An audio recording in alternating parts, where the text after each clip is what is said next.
അറിഞ്ഞോ? എല്ലാവർക്കും എൻ്റെ നമസ്കാരം. എത്ര കഠിനമായ ദുഃഖദുരിതങ്ങൾ ഉണ്ടെങ്കിലും അത് മാറാനായുള്ള അതിശ്രേഷ്ഠമായ ഒരു മന്ത്രം നമുക്കൊന്ന് നോക്കാം.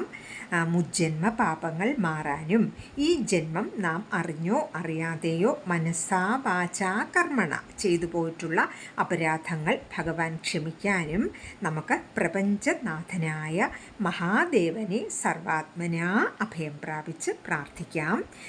ശരീരവും മനസ്സും ശുദ്ധമായി തികഞ്ഞ വിശ്വാസത്തോടെ വേണം ഇത് ജപിക്കാനായിട്ട്. 18 തവണ ജപിക്കുന്നത് വളരെ ഉത്തമമാണ്.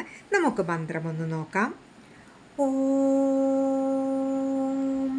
സർവേശ്വരായ സർവപാപഹരായ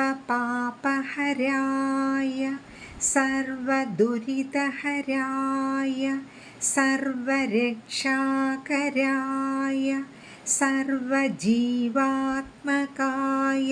പരമാത്മനേ ഹ്രീം സർവദുഃഖഹരായ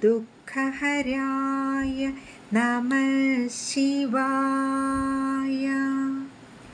ഓം സർവേശ്വരായ സർവപാപഹരായ സർവദുരിതഹരായ സർവരക്ഷാകരായ സർവജീവാത്മകായ പരമാത്മനേ ഹ്രീം സർവദുഃഖഹരായ നമഃ ശിവായ.